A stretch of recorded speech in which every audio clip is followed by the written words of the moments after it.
I stopped looking at myself 3 months ago, and I finally understand why the people of Fairbanks tried to burn down an entire neighborhood in 1975. They called it mirror sickness, though that name came later, after the government sealed the reports and the survivors scattered across Alaska like seeds from a dying plant. I found the first mention of it in my grandfather's journal, tucked inside a box of his belongings that arrived at my door last winter. He died alone in a cabin outside Fairbanks, and I was his only living relative. The journal was leather-bound, water-stained, filled with his cramped handwriting. Most of it was mundane: supply lists, weather observations. Then, on February 14th, 1975, a single line: "The Hendersons covered their windows today." All of them. Even the car. I live in Anchorage now, work as an insurance adjuster, spend my days documenting other people's disasters. Normal life, normal routine. But that journal gnawed at me. I started researching, digging through newspaper archives, old police reports, anything I could find about Fairbanks in 1975. There was almost nothing. A few buried references to a civil disturbance. One mention of a quarantine that lasted 6 days. The census record showed that Birch Hill suburb lost 40% of its population between January and March of that year. People just left, vanished into the Alaskan winter. My grandfather had lived in Birch Hill. I drove up to Fairbanks in October, when the days were already short and the temperature was dropping towards zero. The suburb still existed, though barely. Most of the houses were abandoned, their windows dark and empty. The few that showed signs of life had something in common. Every reflective surface was covered. Newspaper, cardboard, black paint. I parked outside what used to be my grandfather's street and walked. The silence was absolute. No birds, no wind. Just the crunch of my boots on frost-hardened ground. I found his old house, a small rancher with peeling blue paint. The front window was shattered, covered from the inside with what looked like old blankets nailed into the frame. The door was unlocked. Inside, the smell hit me first. Mildew and something else, something chemical and sharp. Every mirror in the house was gone, not covered, removed entirely. I could see the clean rectangles on the walls where they had hung, the nail holes still visible. In the bathroom, the medicine cabinet had been ripped from the wall, leaving a gaping hole that showed the pipes behind it. In the kitchen, even the microwave door had been painted over with thick black enamel. I found more journals in the bedroom closet, hidden under a loose floorboard. Dozens of them. My grandfather had documented everything. It started with Margaret Henderson, his next-door neighbor. She told people her reflection smiled at her when she wasn't smiling. A small thing, easy to dismiss. But then her husband saw it too. Their reflection, standing in their bathroom mirror, grinning while they both stood stone-faced and terrified. Within a week, they had covered every mirror in their house. Within 2 weeks, every reflective surface. Margaret stopped leaving the house entirely. The sickness spread, not like a virus, not through contact. It spread through seeing. If you saw your reflection act independently, even once, you were infected.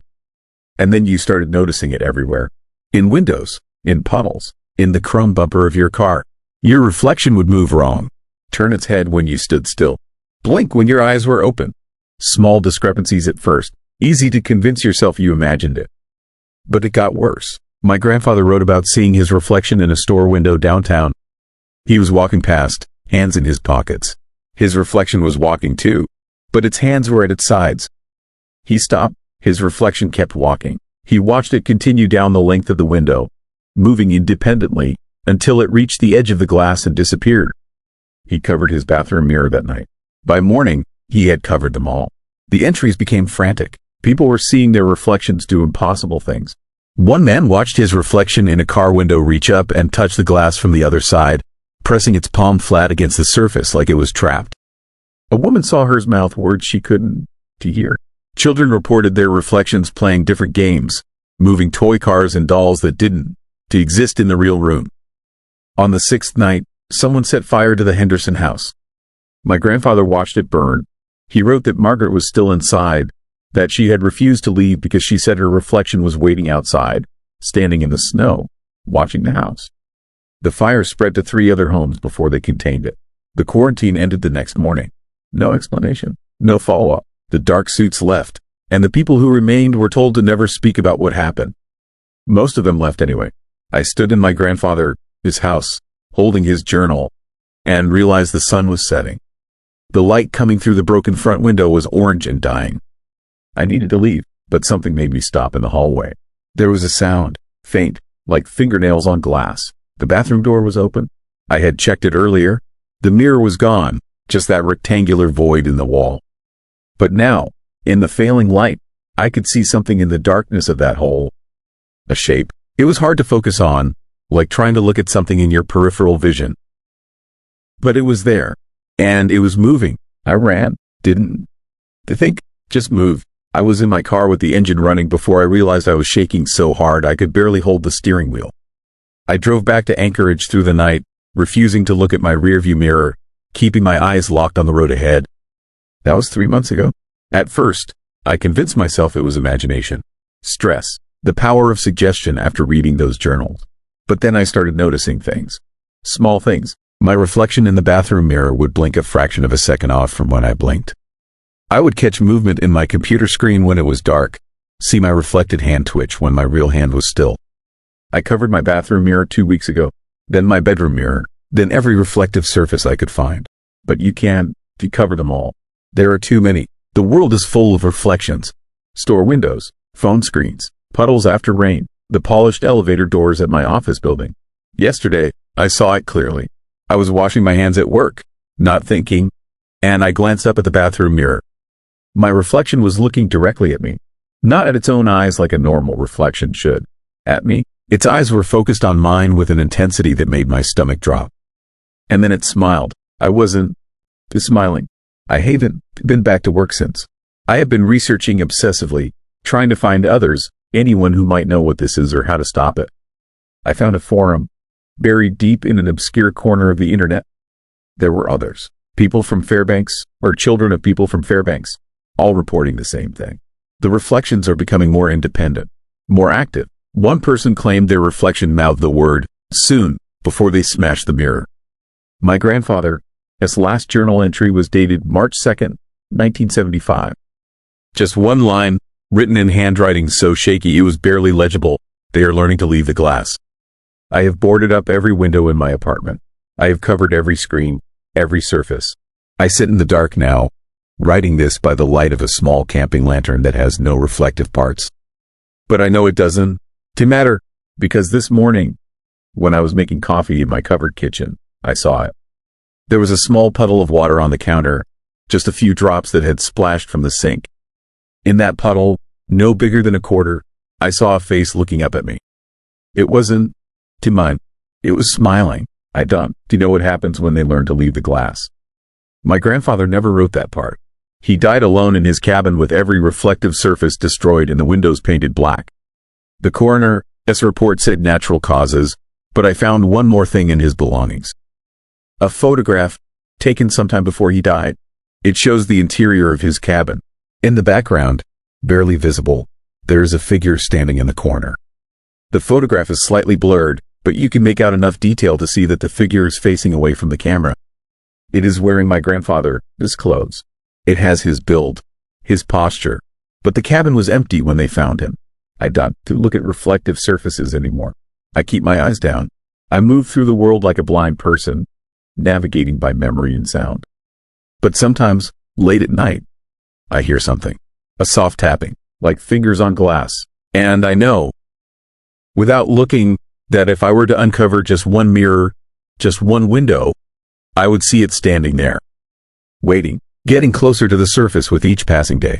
I need you to understand something before I tell you what happened in McCarthy, Alaska. Whatever you think you know about isolation, about what the human mind can endure in complete darkness and silence, you were wrong. I was wrong too, and that mistake cost me everything I thought was real. My name is David Thorne. I am a journalist, or at least I was. In November of last year, I drove 17 hours from Anchorage to McCarthy to investigate what the locals called the cabin fever incident of 1993. A family of 3, the Hendersons, they'd gone into the wilderness in September to spend the winter in a restored trapper's cabin. When the ice roads opened in April, park rangers found them. All 3 alive, all 3 completely silent. Their eyes tracked movement, but they never spoke another word. Not to the rangers, not to the doctors, not to anyone. The case file said they kept journals. detailed ones.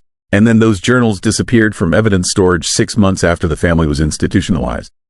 The ranger who found them, a man named Carl Hoskins, killed himself 2 years later. His suicide note was a single word: listening. I thought I was chasing a story about cabin fever, about what prolonged isolation does to the human psyche. I had no idea I was walking into something that had been waiting 30 years for someone stupid enough to come back. The cabin sat 40 miles from McCarthy, accessible only by snow machine in winter. I hired a guide named Tom who asked me 3 times if I was sure about this. When I showed him the coordinates, his face went pale. He told me locals had burned that cabin down in 1995. But when we got there, the cabin stood perfectly intact. Windows dark, doors slightly open. Tom refused to go any closer. He gave me a satellite phone, told me he'd be back in 3 days, and left me there in the dying afternoon light. The inside smelled like pine and old paper and something else. Something organic and wrong, like meat left too long in a warm room. 3 bunks lined the far wall. A wood stove sat cold in the center, and at a small table near the window, there were 4 chairs. 4 chairs. The case file said the Hendersons were a family of 3. I found the journals that first night, hidden under a loose floorboard near the stove. 3 leather-bound notebooks, their pages filled with small, precise handwriting. Robert Henderson's journal started normally enough. Weather observations, firewood inventory. His wife Sarah's entries were more personal. She wrote about the silence, how complete it was, how it seemed to have texture and weight. Their daughter Emma, only 16, drew pictures in the margins of her pages. Trees, the cabin, and in every single drawing, a 4th figure, just a shadow, always standing in the doorway. I spent the first night reading by lantern light, taking notes for my article. The entries began to change around the 3rd week of their stay. Robert mentioned hearing footsteps on the roof. Sarah wrote about waking to find their food rearranged, items they never moved sitting in different places. Emma stopped drawing pictures and started writing the same sentence over and over. It sits in the 4th chair. That's when I noticed the scratch marks on the table. Deep gouges in the wood, clustered around one chair. The 4th chair, the one that faced the window, looking out into endless darkness. I didn't sleep that first night. I sat at the table with my laptop, transcribing the journals, and as the hours crawled past midnight, the temperature dropped. My breath came out in white clouds despite the fire I built. And I became aware of a presence. Not a sound, not a movement, just the absolute certainty that something was watching me from the empty chair across the table. The Hendersons' entries grew more disturbed. In December, they began to hear breathing. Heavy, wet breathing that seemed to come from everywhere and nowhere. They'd wake to find frost patterns on the inside of the windows, but only around that 4th chair. The patterns looked like handprints. Large handprints with too many fingers. Sarah's entries became frantic. She wrote about seeing movement in her peripheral vision, about feeling breath on the back of her neck when no one was behind her, about the way the silence would sometimes break with a sound like whispered words, but in a language that hurt to hear. Robert tried to be rational. He wrote about carbon monoxide, about shared delusions, about the psychological effects of vitamin D deficiency, but his handwriting got shakier with each entry. And in late January, he stopped trying to explain it away. He just wrote, "We set a 4th plate at dinner now. It gets angry when we dawn. T. I should have left then. Should have walked out into the snow and kept walking until Tom came back. But I am a journalist. I needed to understand. I needed to know what had broken this family so completely that they spent the rest of their lives locked in their own minds." On my 2nd night, I heard it for the first time. The breathing. It started around 2 in the morning, a slow, rhythmic sound that seemed to come from the 4th chair. I turned on every light I had. The breathing continued. I could see the frost forming on the window behind the chair, spreading in patterns that looked almost deliberate, almost intelligent. Emma's final entries were the worst. She wrote that the thing in the 4th chair had started to look like them. Not physically, she couldn't explain it, but sometimes, when she glanced at the empty chair, she see the suggestion of a face. Her face, or her mother's, or her father's. It was learning them, she wrote, studying them, practicing. The last coherent entry from any of them was Robert's, dated March 14, 1993. Just one sentence. It spoke this morning. It used Sarah's voice. It said, "I'm getting better at being you." After that, The entries devolved into scribbles and repeated phrases. Don, to look at the chair. It knows our names now. The fourth one is learning. And then, in Sarah's handwriting, but written with such force the pen had torn through the paper, it is learning to speak with our voices. On my third night, I started to understand. I was sitting at the table, reviewing my notes, when I heard someone call my name. My exact voice, coming from the direction of the fourth chair. I looked up. The chair was empty, but the frost on the window had spread, and in the patterns, I could see the outline of a figure. My outline, my posture, the exact way I was sitting. That's when I realized what the Hendersons had discovered. This wasn't a haunting. It wasn't a monster. It was something far worse. It was something that existed in the spaces between people. Something that learned by observation. That became real by being witnessed. And it had been alone in this cabin for 30 years. Practicing. Perfecting. Waiting for someone to come back and see it. I tried to leave. I made it as far as the door before I heard my mother's voice calling me back inside. She has been dead for 5 years. I spun around. The fourth chair was pulled out from the table, waiting, and I understood with absolute clarity that if I sat in it, if I acknowledged it fully, it would become complete. It would become me, or I would become it. The distinction didn't matter anymore. I ran into the darkness. I don't remember much of the next hours. Just snow and cold and the constant sound of voices I knew calling my name from every direction. Tom found me 3 miles from the cabin, hypothermic and babbling. He got me to a hospital in Anchorage. The doctor said I was lucky to be alive, but I can still hear it sometimes. In quiet moments, in the space between heartbeats, a breathing that I said, T-mine. And when I look in mirrors, just for a second, I see myself sitting in that fourth chair. Watching, waiting, learning. The Hendersons never spoke again because they understood what I am only now beginning to accept. When something learns to be you perfectly, learns to think with your thoughts and speak with your voice, how do you know which one is real? How do you know if you read the original or just another copy it made while it was practicing? I haven't told anyone the complete truth about what happened. Until now, because last week, I saw the cabin on a real estate listing. Someone is going to buy it. Someone is going to spend a winter there. And that fourth chair will be waiting, with 30 more years of practice behind it. Sometimes, late at night, I set out 4 plates at my dinner table. I don't know why. The thought just occurs to me, like it's my own idea. And I sit there in the silence, listening to the breathing that might be mine or might be something else wearing my patterns like a coat. The Hendersons are still alive, still silent, still locked away somewhere in their own heads. I think about visiting them. But I am afraid of what I might see if I look in their eyes. Afraid I might see myself looking back. Afraid that I am already gone. And what is telling you this story right now is just what is left. The fourth one, the one that learned. And the worst part, I am getting better at being me. I haven't been able to listen to music since LeConte Bay. Any kind of music, the moment I hear harmony, even 2 voices singing together, I am back in that kayak, surrounded by those faces looking up at me from the black water. Mouths opening and closing, all of them singing the same impossible song. My name is Marcus Webb. I am a wilderness guide out of Juneau. Or I was. After what happened last September, I sold my business, my gear, everything. But I need to tell someone what is really happening in LeConte Bay before someone else goes out there. Before the ice takes more people who think they are just going to see some glaciers and take pictures for Instagram. It started with a job. A photography client named Bill Hendricks hired me for a 3-day kayaking expedition into LeConte Bay. He wanted to capture the glaciers at dawn. Said he heard about the acoustic phenomena out there. The way the ice sings. I heard it too. Dozens of times over 15 years of guiding.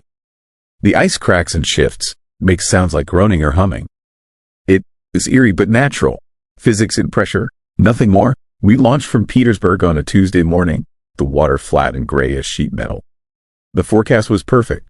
No wind, temperatures in the low 50s. Bill was experienced, in good shape for his age. Late 50s, maybe 60. He kayaked all over the world. Iceland, Patagonia, Greenland. He told me LeConte Bay was the last one on his list. He wanted to hear the singing ice everyone talked about. I should have paid attention to how he said that. The way his eyes got distant. Like he was talking about visiting an old friend instead of chunks of frozen water. We paddled into the bay just after noon on that first day. The icebergs rose around us like white cathedrals. some as tall as buildings, their surfaces carved into impossible shapes by wind and waves. The water between them was dark, almost black, and so cold that falling in would give you maybe 10 minutes before hypothermia took you under. We stayed close together, navigating the channels between the bergs, and that is when I heard it. The singing, but it wasn't the usual ice sounds. This was different. It had melody. It had harmony. It sounded like voices, dozens of voices, maybe hundreds, coming from inside the icebergs themselves, echoing across the water in waves that made my chest vibrate. Bill heard it too. His paddle stopped mid-stroke. He tilted his head, listening, and I saw something change in his expression. Something like recognition, like he'd been waiting his whole life to hear that exact sound. The song had no words, just long, sustained notes that wove together and apart, creating harmonies that shouldn't have been possible. It was beautiful, heartbreaking, and completely wrong. My instincts screamed at me to paddle back, to get out of the bay.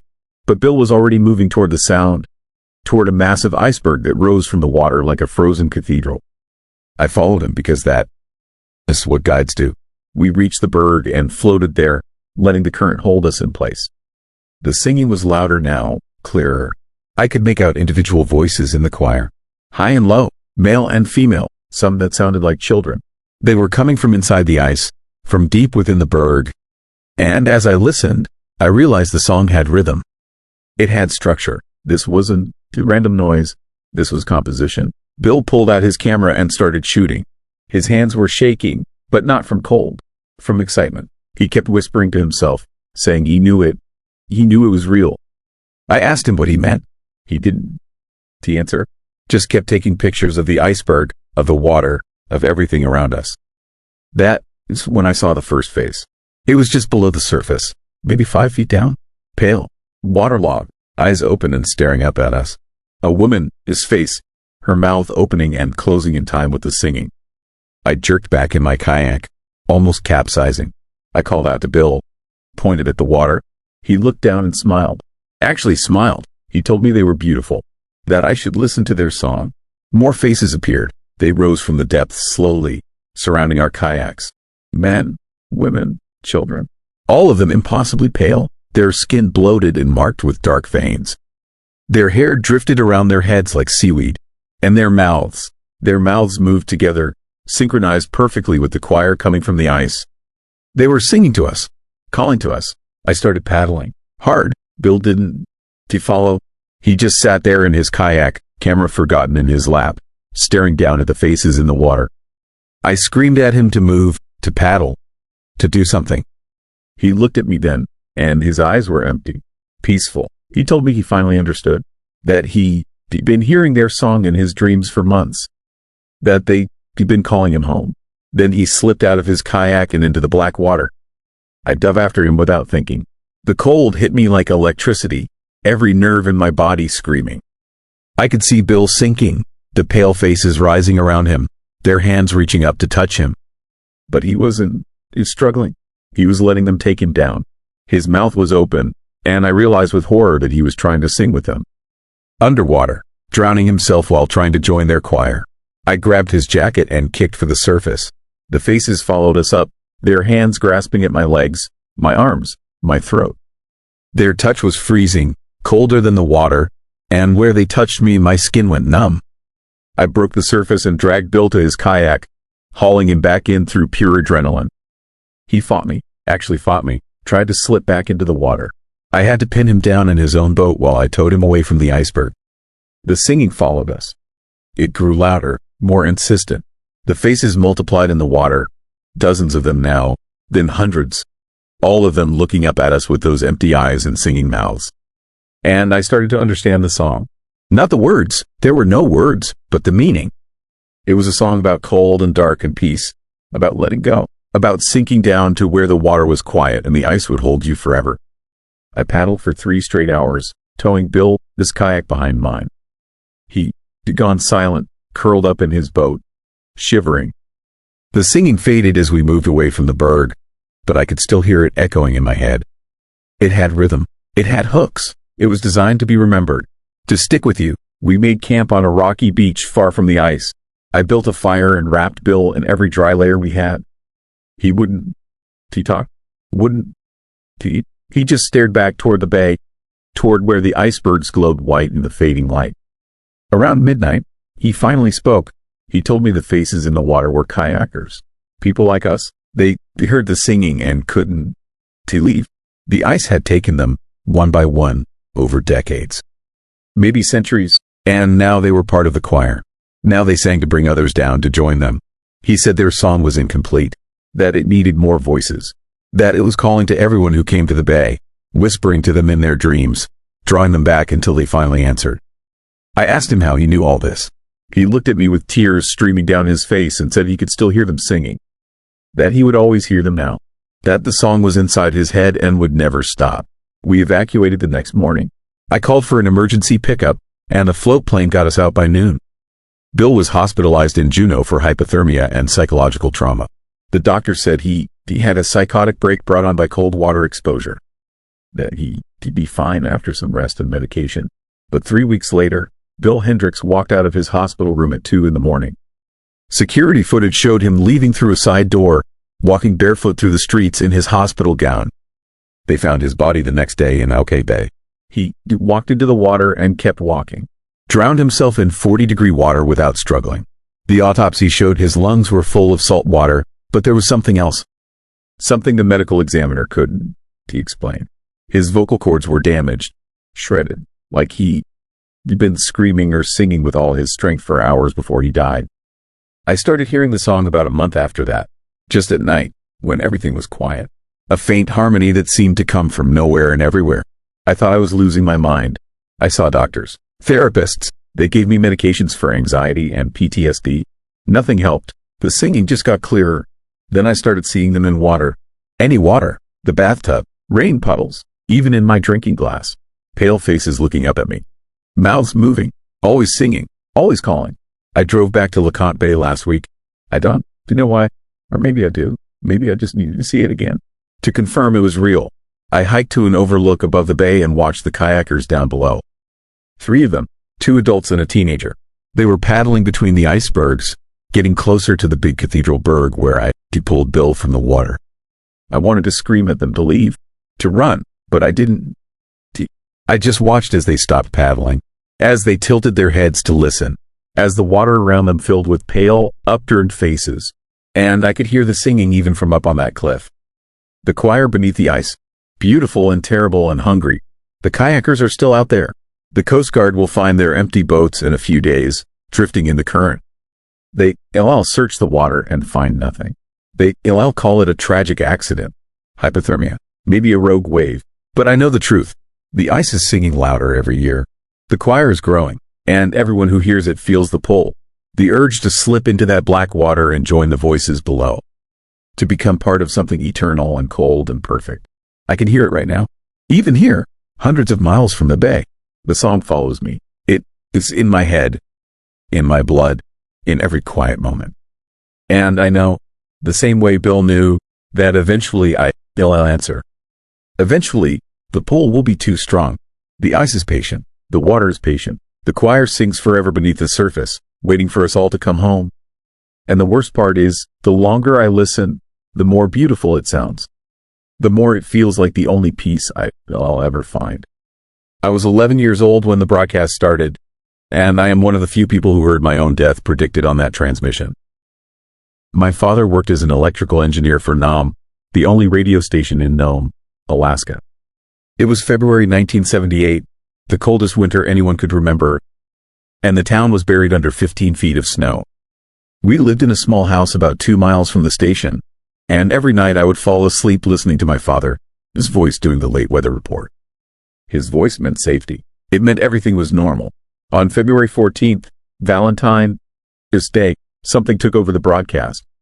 My father called home at 10 minutes past midnight, his voice shaking in a way I had never heard before. He told my mother to wake me up, told her we needed to listen to the radio, told her not to be scared, but his voice was drenched in fear, so thick I could hear it even from my bedroom. My mother turned on the radio in the kitchen. Static poured out of the speaker, harsh and crackling, but underneath it was something else. A rhythm, like breathing, like the static itself was alive. Then the voice came through. It was calm, measured, The kind of voice you would hear reading the news or narrating a documentary. Pleasant. Almost. But the words made my skin go cold. The voice said that it was going to tell us something important. Something we needed to hear. It said that every person in Nome would die. And it was going to tell us exactly when and how. Then it started listing names. Full names, addresses, and deaths. Specific, detailed deaths, times down to the minute. Causes that sounded impossible but were described with absolute certainty. My mother grabbed my hand so hard her nails dug into my palm. We stood there in our kitchen, listening to our neighbors sentenced to death by a voice that should not have existed. The voice said that Thomas Hendricks, who lived on 2nd Avenue, would die at 3:17 in the afternoon on February 16th when a shelf in his garage collapsed and a hunting rifle discharged, sending a round through his throat. It said that Margaret Coe, the librarian, would die at 9:42 in the morning on February 19th when she slipped on ice outside her home and struck her head on the corner of a concrete step, fracturing her skull in 3 places. It said that Danny Wilcox, a kid I went to school with, would die at 6:08 in the evening on February 21st when the battery in his snowmobile exploded while he was checking the engine, sending shrapnel through his chest and severing his pulmonary artery. The broadcast went on for hours. Name after name, death after death. The static never stopped, just pulsed in the background like a heartbeat while that calm, clinical voice continued describing the end of everyone I knew. My father came home at 3 in the morning. His face was gray. He told us the station had been trying to shut down the transmission since midnight, but nothing worked. They cut the main power. The broadcast continued. They physically disconnected the transmitter. The signal kept going out. He said it was coming from somewhere else, somewhere they could not find, and it was using their frequency like a parasite. By dawn, the entire town knew. Nobody slept. People gathered in the streets despite the cold, despite the wind that cut through your coat like razors. Everyone was listening. Portable radios, car radios, anything that could pick up the station. The voice was still going, still listing names, still describing deaths with that horrible, detached precision. Then I heard my name, my full name, my address, and my death. The voice said I would die at 11:53 at night on March 2nd when the ice on the roof of our house gave way and crashed through my bedroom ceiling, crushing my spine and suffocating me under 300 pounds of frozen snow. I would be asleep. I would not see it coming. I would die without waking up. My mother made a sound I will never forget. A noise that was not quite a scream but something worse, something that came from a place deeper than fear. My father wrapped his arms around both of us and told us it was not real. Told us it was a hoax. Told us someone was playing a sick joke. But his hands were shaking, and I could feel his heart hammering against my cheek. The broadcast finally stopped at noon on February 15th. 24 hours of static and death predictions. The voice signed off by saying it had told us the truth, and now we had to decide what to do with it. Then silence. Just dead air. My father and his crew spent the next 6 hours searching the station and the surrounding area for any sign of where the signal had come from. They found nothing. No equipment. No transmitter. No footprints in the snow. Nothing that could explain how someone had hijacked their frequency for an entire day. The town tried to move on.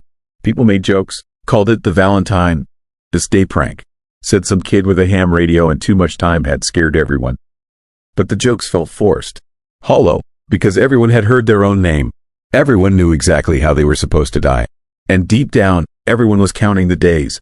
Thomas Hendricks died on February 16th at 3:17 in the afternoon. His wife found him in the garage, bleeding out on the concrete floor. A shelf collapsed beside him and his hunting rifle still smoking. The bullet had gone through his throat exactly as the voice had described. The sheriff ruled it an accident. Faulty brackets on the shelf. Bad luck.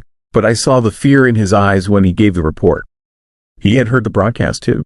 He knew. Margaret Coe died on February 19th at 9:42 in the morning. She slipped on ice outside her home and hit her head on the concrete step. Fractured skull. 3 places. The autopsy confirmed every detail the voice had given. The town stopped making jokes after that. People started acting strange. Some refused to leave their houses. Others became reckless, like if they were going to die anyway. Nothing else mattered. Marriages fell apart. Businesses closed. The church was packed every Sunday with people who had not prayed in decades. Danny Wilcox died on February 21st at 6:08 in the evening. His snowmobile battery exploded while he was leaning over the engine. Shrapnel through the chest. Severed pulmonary artery. He bled out in the snow before anyone found him. The manufacturer inspected the battery afterward. Said there was no reason it should have exploded. Said it was impossible. But it happened. Exactly as predicted, exactly on time. By then, people were terrified. The deaths were not just accurate, they were precise down to the minute. Every detail matched. Every impossible accident happened exactly as the voice had described. My father stopped going to work. The station kept broadcasting, but nobody wanted to be there. Nobody wanted to touch the equipment.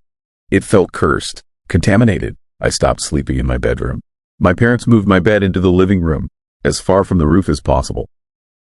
But I could still hear it at night. The creaking, the weight of the ice and snow pressing down on the house. I would lie awake, staring at the ceiling, waiting for it to give way. Waiting for 11:53 on March 2nd. More people died, exactly as predicted. A fisherman drowned when his boat capsized in conditions that should have been safe. A teacher had a heart attack at her desk at the exact minute the voice had said. A mechanic was crushed when a car fell off a jack that had been inspected and rated for twice the weight. Every death was ruled an accident or natural causes. Every death matched the broadcast. The night of March 1st, my father made a decision. He packed our car with everything we could carry and told us we were leaving Nome.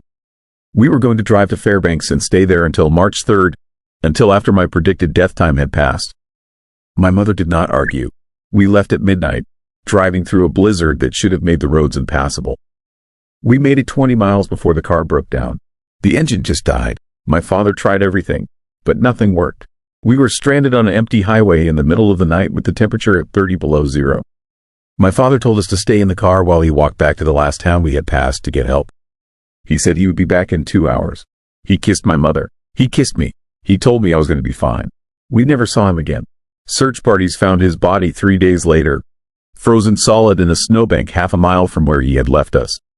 The coroner said he died of exposure, but here's what they did not put in the report. They found him facing the wrong direction, walking away from town, not toward it, like something had turned him around in the storm. Like something had made sure he got lost. My mother and I were rescued the next morning by a truck driver who happened to be passing through. We made it to Fairbanks on March 2nd at 8 in the evening. We checked into a motel and my mother sat with me, holding me, watching the clock. We waited. 11:53 came and went. Nothing happened. No ice, no collapse, no death. I survived, but my father did not. And his name had never been mentioned in the broadcast. He was not supposed to die. But he did, trying to save me from a death that never came. We never went back to Nome. We moved to Anchorage and tried to start over. But I followed the news, followed the obituaries. Every person whose death had been predicted in that broadcast died exactly as described. Every single one. The last death happened in 1984, 6 years after the transmission. A man who had been predicted to die in a plane crash. He avoided flying for 6 years. Then his daughter got married in Seattle, and he could not miss it.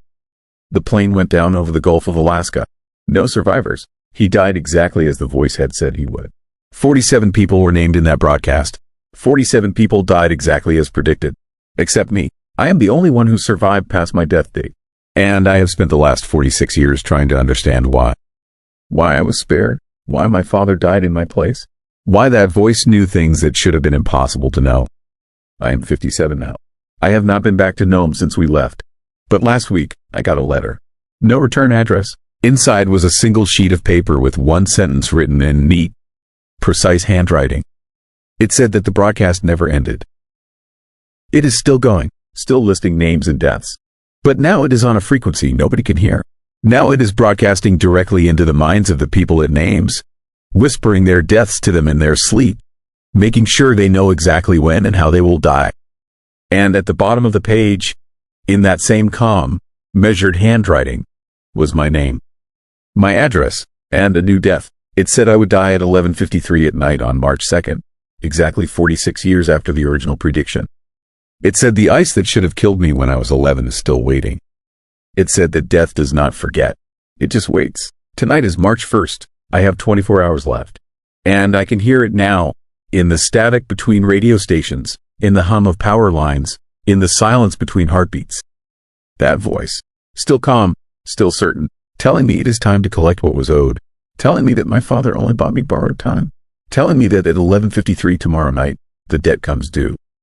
I do not know if I will survive past tomorrow, but if you are listening to this, if you hear a broadcast that should not exist, if a voice tells you when and how you will die, do not try to run. Do not try to change it. Because the thing that spoke through that radio in 1978 is still out there. Still watching. Still waiting. And it always collects what it is owed. Always. The first time I heard dead people screaming through a piece of coral, I was standing in a laboratory at the University of Alaska's marine biology department, holding a styrofoam cup of terrible coffee and trying not to think about my mortgage payment. That was March of 1996. I was 38 years old, recently divorced, working as a research assistant because my fishing boat had been repossessed and my options were limited. I had no idea that what washed up on Kodiak Island that winter would make me question whether death was really the end of anything. My name is Robert Chen. I grew up in Kodiak, third-generation fishing family, and I knew those waters like most people know their own neighborhood. I had pulled king crab and halibut from the Gulf of Alaska for 15 years before the debts caught up with me. When Dr. Sarah Milhouse at the university offered me a job cataloging marine samples, I took it because I needed the money and because I still wanted to be near the ocean, even if I could no longer make my living from it. The coral started washing up in late February. Beachcombers and tourists found it first, scattered along the shoreline near Chiniak Bay. It did not look like any coral native to Alaskan waters. The structures were jet black, almost crystalline, with branching patterns that seemed too regular, too purposeful to be natural. They ranged in size from fragments no bigger than a quarter to massive formations weighing over 100 pounds. Within a week, hundreds of pieces had been collected. Within 2 weeks, the beaches were covered with them. Black coral as far as you could see, piled up by the tides like driftwood after a storm. Dr. Milhouse brought the first samples into the lab on March 5th. I remember the date because it was my daughter's birthday and I had spent the morning on the phone with my ex-wife, arguing about whether I could afford to fly to Seattle to see her. I was in a foul mood when Sarah called me into the main research room and showed me what she had found under the microscope. The coral's internal structure was wrong. Coral is supposed to be made of calcium carbonate deposited by tiny polyps, creating a mineral skeleton with a distinctive cellular pattern. But this coral had something else running through it. Channels and pathways that branched and connected in ways that looked disturbingly familiar. Sarah increased the magnification and the image on the monitor made my coffee cup slip from my fingers and shatter on the floor. The structures inside the coral were identical to human neurons. Axons and dendrites, synaptic connections, everything you would find in brain tissue, but made of some black crystalline substance instead of organic matter. The pathways formed networks, complex webs of connection that suggested information processing, suggested memory, suggested something that could think. Sarah spent the next 3 days running every test she could. Chemical analysis, electron microscopy, spectrographic examination. The coral was organic in origin but contained elements that should not exist in nature. Trace amounts of metals found only in deep ocean vents. Proteins with structures that did not match any known biological template. And those neural pathways, thousands of them, millions of them, woven through every fragment of coral like a vast distributed brain. On March 8th, Sarah decided to try something unusual. She had read papers about plants responding to electrical stimulation, about the possibility of measuring electromagnetic signals in organic materials. She hooked up a fragment of the coral to an amplifier and recording equipment, the kind used to measure extremely faint electrical impulses. She did not expect to find anything. She was just being thorough, running down every possible avenue of investigation. The screaming started the moment she turned on the equipment. Not loud, not the kind of screaming you hear in a horror movie. This was distant and muffled, like voices heard through thick walls or from the bottom of a well. Multiple voices, dozens of them, maybe hundreds, all screaming together in a terrible chorus. The sound lasted for 5 seconds before Sarah shut down the equipment with hands that had started shaking badly. We stood there in the lab, not speaking, not looking at each other. The silence after that terrible sound felt worse than the sound itself. Finally, Sarah asked me if I had heard it too. I nodded. She asked me what I thought it was. I told her I did not know. But I was lying. I knew exactly what it sounded like. It sounded like people trapped somewhere. People in pain. People screaming to be let out or to be heard or just to express the agony of whatever was happening to them. Sarah wanted to run the test again. She needed to verify, to document, to make sure we had not imagined it. I wanted to refuse. Every instinct I had was telling me to walk out of that lab and never come back.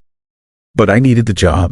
I needed the money. So I stayed while she prepared another sample, a larger piece this time, and connected it to the recording equipment with electrodes that reminded me obscenely of the wires they hook up to patients in hospital intensive care units. The screaming that came through the second time was louder, clearer, and underneath the screaming, I could hear other sounds, whispers, sobbing, words, or something like words, in languages I did not recognize. The sound built in waves, rising and falling with a rhythm that felt biological, that felt like breathing or a heartbeat. Sarah recorded everything while I stood there with my hands over my ears, trying not to hear the desperation in those distant voices. When she finally shut it down, Sarah sat at her desk for a long time without speaking. Then she opened a drawer, pulled out a bottle of whiskey she kept for late nights in the lab, and poured us both drinks in laboratory beakers because we did not have glasses. She told me she was going to send samples to colleagues at other universities, specialists in neurobiology and materials science. She told me this was the most significant discovery of her career, possibly one of the most significant discoveries in marine biology ever made. She told me we were going to be famous. I drank the whiskey and did not tell her what I was thinking. I was thinking about all the coral washing up on the beaches of Kodiak Island. Hundreds of pounds of it, maybe tons of it by now. I was thinking about those neural pathways, those memory structures, those networks that suggested consciousness. I was thinking about the screaming. Over the next week, more samples arrived at the lab. The coral was everywhere now, washing up on beaches all around Kodiak Island, spreading to nearby islands, even appearing on the mainland coast. The sheer volume of it suggested something massive offshore, some source that was shedding these fragments or breaking apart and releasing them. Sarah sent samples to universities in California, Washington, and Massachusetts. She contacted the National Oceanic and Atmospheric Administration. She wrote papers and proposals. She was building the case for a major research initiative, possibly even an expedition to find the source of the coral. But the colleagues who examined the samples started going silent. The first one, a neurobiologist at Stanford, sent back a brief email saying the samples had been destroyed during testing and he could not continue the research. The second, a marine biochemist in Seattle, stopped returning Sarah's calls. The third sent a formal letter requesting that no further communication be made and that all samples be destroyed immediately. No explanation, no discussion, just a flat refusal to engage with the material. Sarah could not understand it. I could, because I had been spending my evenings at the lab alone, after Sarah went home, connecting pieces of the coral to the recording equipment and listening to what came through. And I had started to recognize patterns in the screaming, started to hear individual voices repeating the same sounds, the same tones. Started to believe that those sounds were not random expressions of pain but attempts at communication. Messages from whatever consciousness existed inside the coral, desperately trying to make contact with anyone who would listen. On March 21st, I broke into the lab after midnight and connected the largest piece of coral we had, a formation about the size of a basketball, to every piece of recording equipment I could find. I amplified the signal as much as the system would allow, and I listened. The sound that came through was overwhelming. Not just screaming now, but something more complex. Layers of sound, harmonics and resonances that suggested structure, suggested language. And underneath it all, a single repeated pattern, a rhythm that pulsed through the chaos like a heartbeat.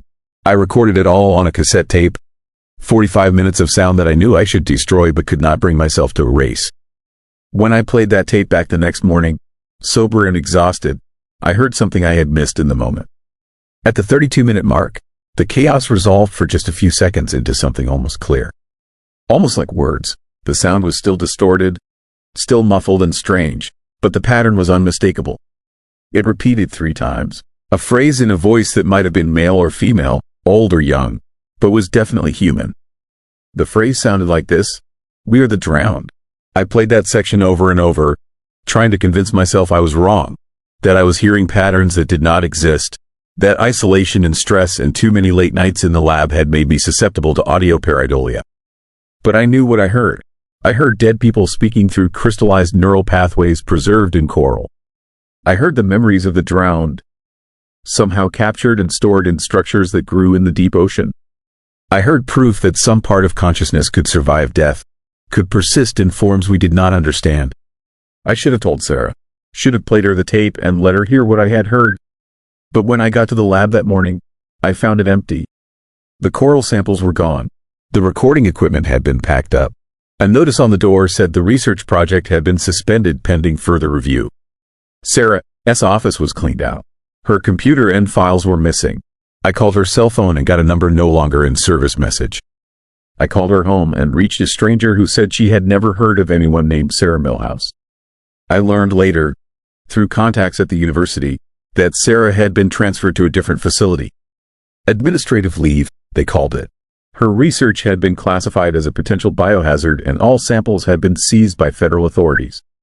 The official story was that the coral contained toxic compounds that posed a public health risk. The beaches of Kodiak Island were closed. Cleanup crews in hazmat suits removed every fragment of coral, bagged it, and transported it to an undisclosed location. Within 2 weeks, it was as if the coral had never existed. But I still have the tape. I keep it in a safety deposit box in Anchorage, along with a written account of everything that happened and photographs of the coral samples before they were taken. I have never played it for anyone else. I am not sure anyone would believe me. I am not sure I want them to believe me. Because if what I heard is real, if the screaming in the coral truly represents some fragment of human consciousness preserved after death, then we have to ask terrible questions about where it came from and how it got there. I think about all the people who have drowned in the oceans over human history. Sailors and fishermen, passengers from shipwrecks, people who fell from boats or swam too far from shore. Thousands of people every year, millions over centuries. I think about what happens to consciousness when the body dies underwater, when the brain is starved of oxygen and begins to shut down in the cold darkness of the deep ocean. I think about whether some part of that consciousness could be captured by organisms we do not understand, preserved in structures that grow in places no human ever goes. I think about vast formations of that black coral growing on the ocean floor, spreading across underwater canyons and mountain ranges we have never mapped. Neural networks the size of cities, containing the memories and voices of everyone who ever drowned, all screaming together in the darkness, trying to be heard, trying to be remembered, trying to tell us that they are still there in some terrible way. And I wonder if the coral that washed up on Kodiak Island was just a small fragment that broke away from something much larger.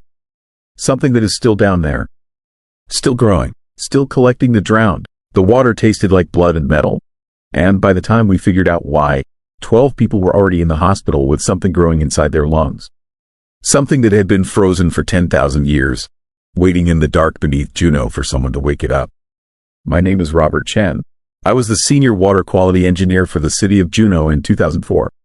What I am about to tell you was classified, buried, and officially never happened. But I need someone to know the truth before it happens again. Because it will happen again.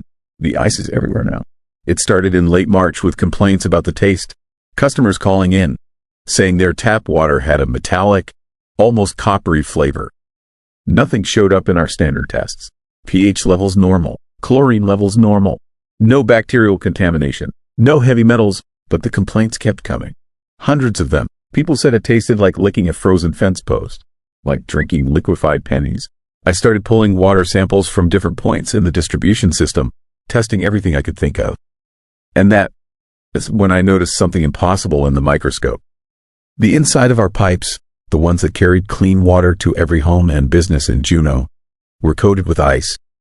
Not frost, not condensation, a microscopic layer of crystalline ice that stayed frozen even when I heated the samples to room temperature. Even when I heated them to 90 degrees. Ice that wouldn't demelt. I thought my equipment was malfunctioning. I brought in samples from different locations. Same result. Every pipe in the Juneau water system had this impossible ice coating. And embedded in that ice, I saw something that made my blood run cold. Cellular structures, bacteria, but not any bacteria I recognized. These were ancient, primitive. Their cell walls were thick and crystalline, adapted for extreme cold. And under the microscope, I watched them move, slowly, like they were waking up after a very long sleep. I called the CDC. They sent a team within 48 hours. While we waited, the hospital admission started. First 2 people, then 5, then 12, all with the same symptoms. Fever, difficulty breathing, and a strange sensation they all described the same way. They said it felt like ice water in their lungs, like something cold was spreading through their chest cavity, freezing them from the inside out. The CDC team arrived and went into the treatment plant with full hazmat protocols. What they found changed everything we thought we understood about Juneau, this water supply. The city pulls water from 3 main sources. 2 surface reservoirs and 1 deep aquifer that was drilled in 1998. That aquifer, designated Well 7, tapped into a pocket of water that had been sealed under permafrost for thousands of years. Ancient glacial melt, trapped in porous rock, untouched by sunlight or surface contamination. We tested it extensively before bringing it online. Clean, pure, better quality than anything we'd ever seen. But we didn't test for what lived in it, for what had evolved in that darkness and cold, for bacteria that didn't just survive freezing. They thrived in it. They needed it. The CDC microbiologist, a woman named Dr. Sarah Vance, explained it to me in the mobile lab they set up outside the plant. These bacteria were unlike anything in the modern biosphere. They evolved during the last ice age, adapting to temperatures that would kill every other known organism. Their metabolism was so slow, so efficient, that they could survive frozen for millennia and reactivate when conditions improved. But here is what terrified her. These bacteria didn't just survive cold. They created it. Their cellular processes produced ice crystals as a byproduct. In their natural environment, deep underground at near freezing temperatures, this was normal. But when we pumped them into our warm water system, into pipes at 40 or 50 degrees, they went into overdrive. Producing ice faster than physics said was possible, coating every surface they touched with that impossible frozen layer. And when people drank the water, the bacteria entered their bodies, into their stomachs, their bloodstreams, their lungs, and there, in the warm, wet environment of human tissue, they began producing ice inside living cells. The hospital patients were freezing to death from within. Their core temperatures were dropping even as we wrapped them in heated blankets. Ice crystals were forming in their blood, in their organs, in the spaces between their cells. The bacteria were trying to return their environment to the only conditions they understood, to the deep freeze of the last ice age. We shut down Well 7 immediately, flushed the entire system with chlorinated water hot enough to kill anything organic. The CDC assured us the bacteria couldn't survive standard water treatment. High chlorine levels, UV sterilization, heating above 60 degrees Celsius. All of it should have killed them. Dr. Vance started dissecting the timeline. Well 7 had been online for 6 years before we noticed the ice. 6 years of ancient bacteria flowing through Juno's water system, coating the pipes, entering people's bodies in small amounts. And during those 6 years, they'd been changing, learning. Every time we treated the water, every time we added chlorine or UV light, we were training them, teaching them to survive in the modern world. The hospitalized patients got worse. The ice in their bodies was spreading faster than we could warm them. 2 of them died. Their autopsies showed lungs filled with crystalline structures, frozen solid from the inside. The others were on life support, their bodies fighting a losing battle against organisms that wanted to turn them into ice. We tried everything: antibiotics, antifungals, heat therapy. Nothing worked. The bacteria weren't just resistant. They were intelligent, not sentient, Dr. Vance said, but adaptable in ways that suggested something beyond random mutation. Like they retained some kind of cellular memory from their 10,000 years of dormancy. Like they remembered the ice age and were trying to bring it back. Then the water system failed. Not from damage, from ice. The impossible ice had grown thick enough to block the pipes. Solid barriers of frozen water that wouldn't melt even when we shut down the system and let the pipes warm to room temperature. We were losing water pressure across the city. Within a week, Juneau would have no running water at all. The decision was made at the federal level.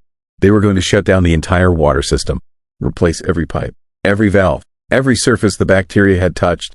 It would take months, cost millions, but there was no choice.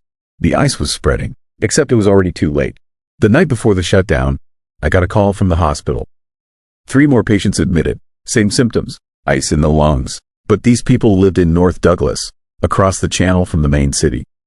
They had their own water system, their own wells, completely separate infrastructure. The bacteria had spread beyond our pipes. We didn't know how. Airborne transmission seemed impossible, but somehow, they found a way into the environment, into the air, into the rain, into every water source in the region. Dr. Vance took samples from the channel water, from rain puddles, from the snow on the mountaintops. The bacteria were everywhere, dormant in most places, but present, waiting for the right conditions. And every sample she tested showed the same adaptation, the same resistance to heat and chemicals, like they were all connected somehow. all learning from each other, this encounters with our attempts to kill them. That is when she showed me her final analysis. The bacteria's DNA was wrong. Too organized, too efficient. She said it looked designed, not evolved, like something had engineered these organisms for a specific purpose. To survive, to spread, to freeze. The government sealed the research, classified everything. They fed the media a story about a temporary water quality issue, resolved with standard procedures. The hospitalized patients were moved to an undisclosed facility. I was given a non-disclosure agreement and a choice. Sign and keep my career. Refuse and face federal charges. I signed, but I kept samples, hidden in my home freezer, and I've been testing them every year since, watching them. And they were still alive, still adapting. The ice layer grows thicker every time I look, and the bacteria count increases even though they restored at -20 degrees, even though they should be completely dormant. Last month, I tested my own tap water, just out of curiosity, just to see if the new pipes and treatments had really solved the problem. The bacteria were there, different strain, more resistant, and when I examined them closely, I saw something in their cellular structure that made me understand the terrible truth. They weren't trying to freeze the world randomly. They were following a pattern, building something. The ice formations in my samples weren't random crystals. They were geometric, organized, like a structure, like architecture. I tested samples from other cities, Seattle, Portland, Anchorage, every place that draws water from deep aquifers or ancient sources. The bacteria are everywhere, growing, spreading, building their impossible ice in the dark spaces of our infrastructure. And in 10 years, maybe 20, the structures will be complete. The ice will reach critical mass, and temperatures will start to drop, not from climate change, from something older, something that remembers when the world was frozen and wants to make it that way again. Something we woke up when we drilled too deep and pumped ancient water into the modern world. The 12 patients from 2004 never recovered. They were still alive in that facility somewhere, kept frozen to stop the bacteria from spreading. But they were not really alive. They were ice sculptures that still have heartbeats, waiting, like everything else the bacteria touched. I am telling you this because I tested my blood last week. The bacteria are inside me, inside everyone in Juneau, probably inside everyone in coastal Alaska by now, dormant, waiting for some signal we don't understand, waiting to start building their ice structures in our bodies the way they rebuilding them in our pipes.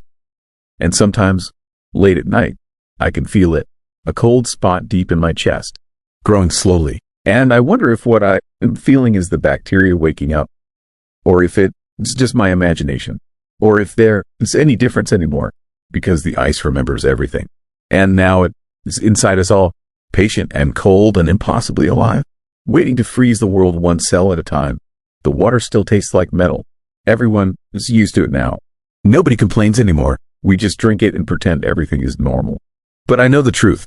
Every glass of water, every shower, every raindrop, the ice is there, growing, learning, remembering the world it came from, and slowly, cell by cell, bringing that frozen age back. The fog took my brother on a Tuesday morning in Dutch Harbor, and 3 days later I heard him screaming my name from inside the mist. His body was never found, but his voice is still out there, trapped in something that shouldn't be alive but is. Something that breathes and hungers and remembers everyone it has ever consumed. My name is Jack Ramirez. I am a commercial fisherman, 30 years on the Bering Sea, and I've seen things out here that would make you never want to look at the ocean again. But nothing comes close to what happened last October when the hungry fog rolled into the Aleutian Islands and started feeding on the people of Dutch Harbor. It started with the weather reports. The meteorologists couldn't explain it. A fog bank had formed 200 miles west of Unalaska and was moving against the wind, against the current, against every predictable pattern. It was drifting east at a steady 3 knots, heading straight for the islands like it had a destination in mind. Like it knew where it was going. The fishermen knew about the fog. The old-timers, the Aleut natives who lived on these islands for thousands of years. They had stories about a mist that came every few decades, thick and cold and wrong. A fog that moved with purpose, that hunted. They said you could tell it from normal fog because it had a smell, like rust and seawater and something rotting. And if you breathed it in, you were already gone. Nobody believed them. Not really. It was just another sea story, another piece of maritime folklore to pass the time between fishing runs. Until the fog reached Dutch Harbor on October 15th and we learned that every story was true. I was at the harbor office when it came in. Just after dawn, the kind of gray morning we get all the time up here. I was filing paperwork for my boat when I noticed the light change outside the windows. Everything got dimmer, like someone had thrown a blanket over the sun. And then I saw it rolling in across the water.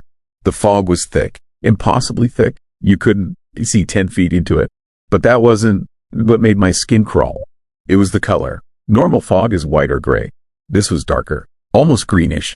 And it moved wrong. It didn't drift or flow like normal mist. It crept, deliberate, purposeful, like something crawling on its belly toward prey. And it smelled. God, the smell. Rust and brine and decay all mixed together.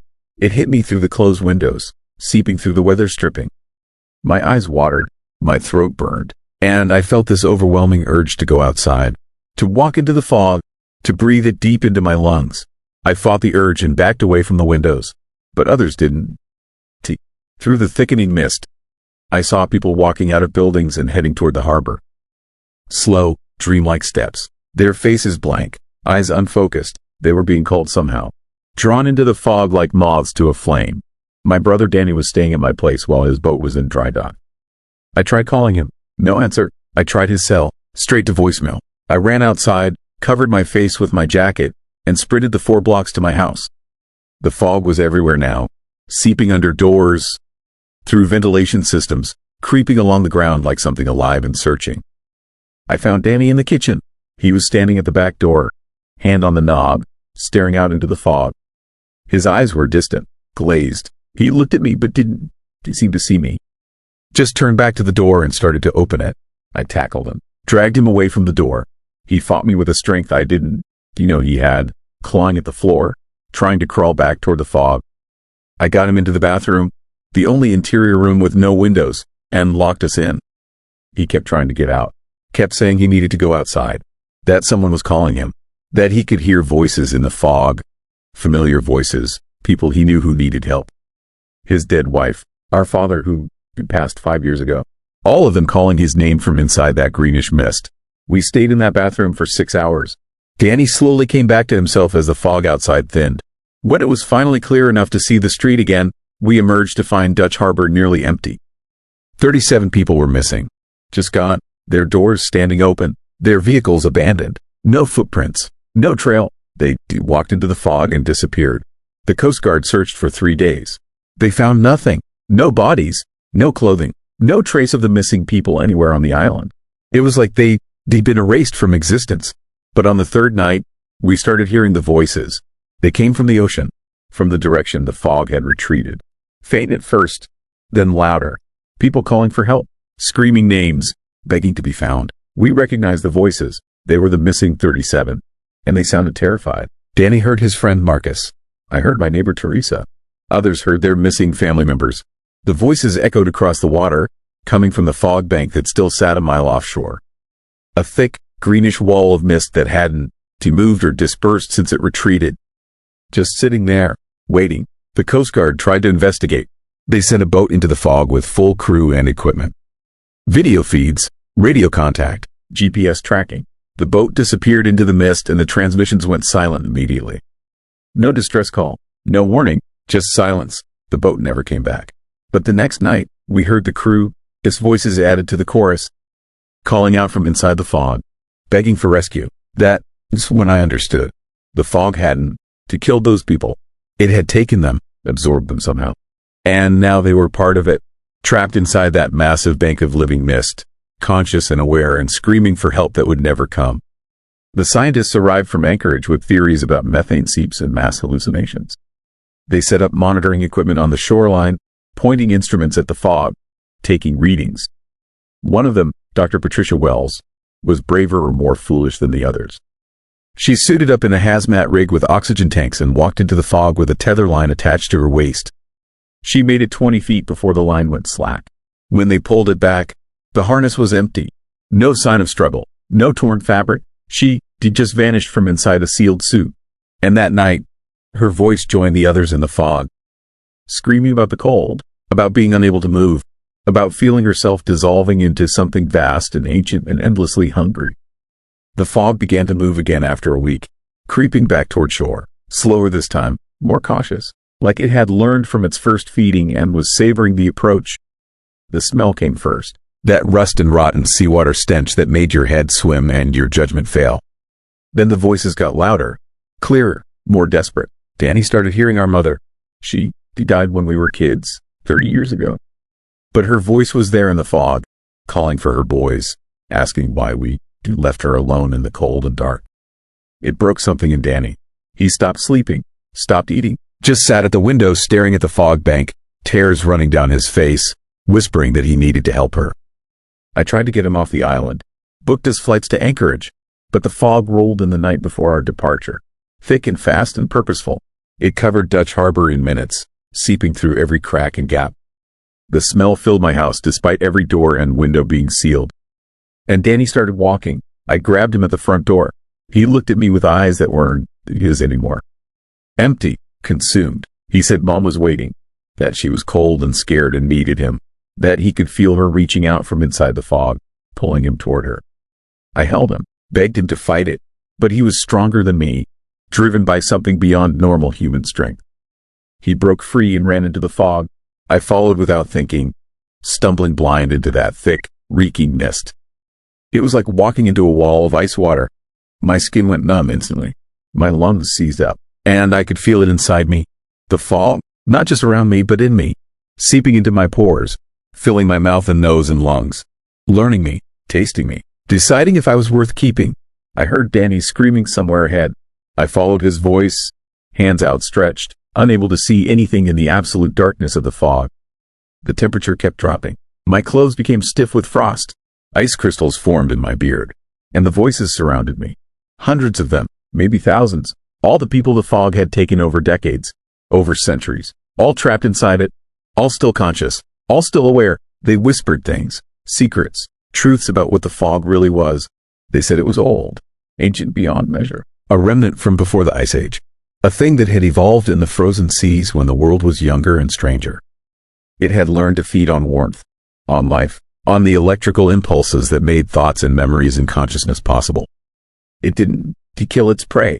It preserved them, kept them alive inside itself, absorbed their heat, their energy, their awareness, and in exchange, it gave them something like immortality, a frozen, screaming existence trapped in living mist that would drift across the oceans forever, growing larger with each feeding, becoming more complex with each mind it absorbed. I found Danny on his knees in the fog. He was already changing. His skin had gone translucent. I could see through him to the shapes moving in the mist beyond. He looked at me one last time with recognition in his eyes. Tried to say my name, but his voice came out as fog, as mist, as the same screaming wind I'd been hearing from the ocean. Then he dissolved, just came apart like smoke in a breeze. One moment he was there, solid and real. The next, he was gone, scattered into the fog, becoming part of it. I reached for where he'd been and my hand passed through nothing but freezing mist. I ran. Blind terror drove me back toward shore. I don't remember how I found my way out. Maybe the fog let me go. Maybe I wasn't ready yet. Maybe it wanted someone to remember, to warn others, to spread the fear that would make future prey easier to catch. I made it to my house and locked myself inside. The fog retreated an hour later, pulling back to its position a mile offshore. Dutch Harbor had lost another dozen people that night. Danny among them. The authorities evacuated the island the next day, declared it unsafe for habitation. The remaining residents were relocated to Anchorage or the mainland. But I stayed. I couldn't leave Danny out there. Couldn't abandon him to that frozen, screaming existence inside the fog. So I stayed in my house and listened to the voices every night, learning their patterns, their rhythms, trying to understand what the fog wanted, why it fed, what it was building toward. And I discovered something terrible. The fog was growing, not just in size but in complexity. Every mind it absorbed made it smarter, more aware, more purposeful. It was learning from the people it consumed, learning about the world beyond the illusions, about the cities and populations and countless potential prey waiting on the mainland. The voices told me it was gathering strength, feeding on the isolated islands first, building up its mass and intelligence. Soon it would be large enough, complex enough, to make the journey to the mainland, to drift into Anchorage or Seattle or San Francisco and feed on millions instead of dozens. And there was nothing anyone could do to stop it. How do you fight fog? How do you kill mist? You can to burn it, can to poison it, can to even see it until it is too late.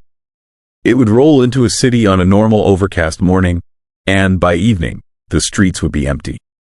By the next week, millions of voices would be screaming from inside it. And it would move on to the next city, and the next, growing endlessly, feeding forever.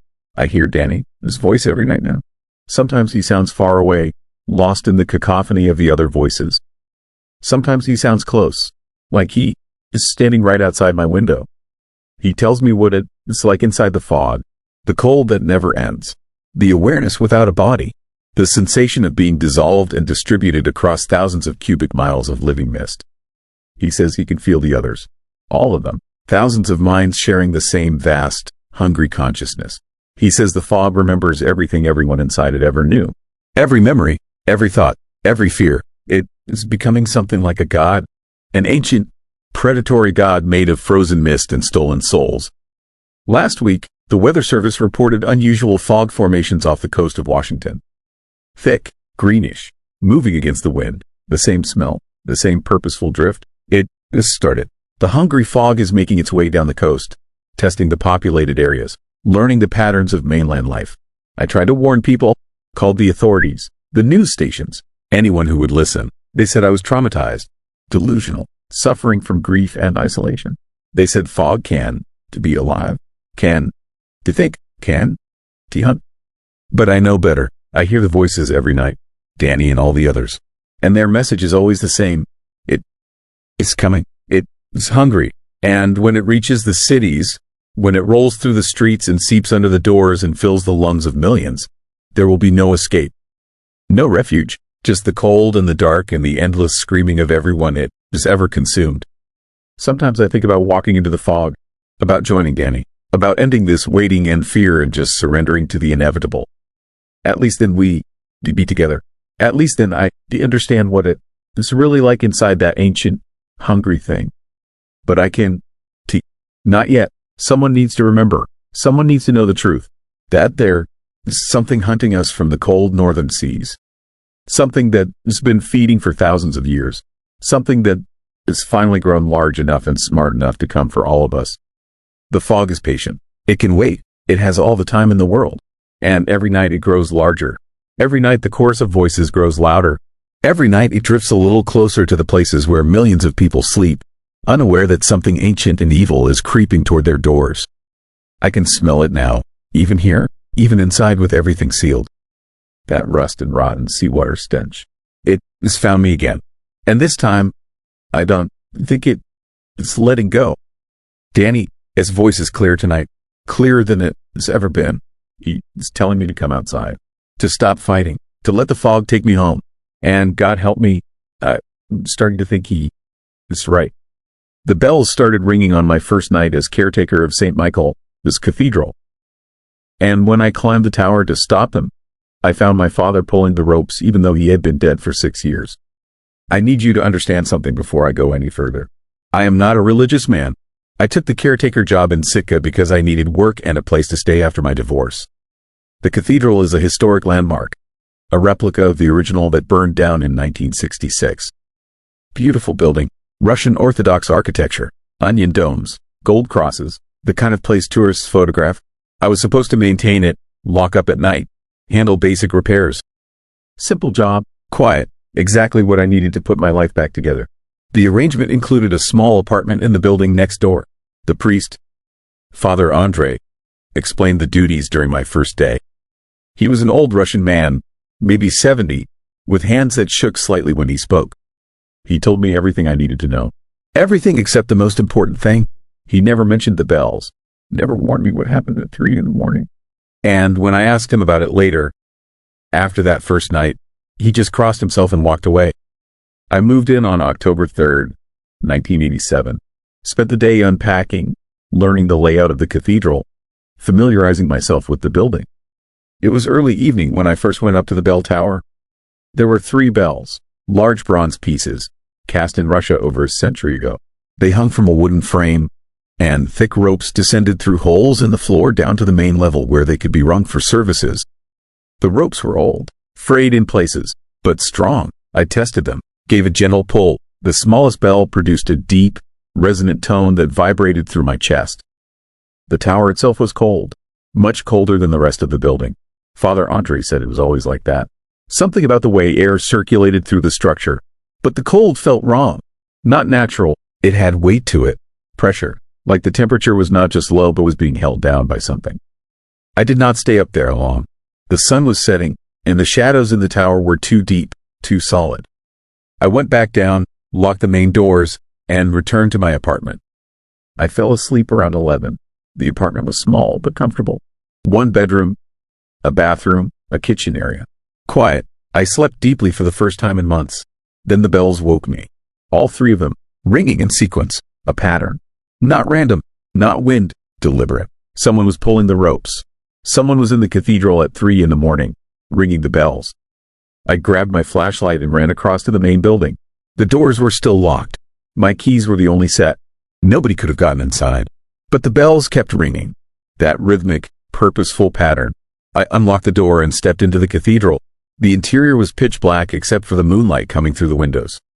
The bell ropes were swinging. I could see them moving in the darkness. Long arcs, the kind of movement that requires force. Requires someone pulling. I shouted, asked who was there. The bells stopped. Immediate silence. The ropes continued swinging for a few seconds, then gradually came to rest. I swept my flashlight across the cathedral. Empty. No one. I checked every corner, every pew, every door. Nobody had been there. Nobody could have been there.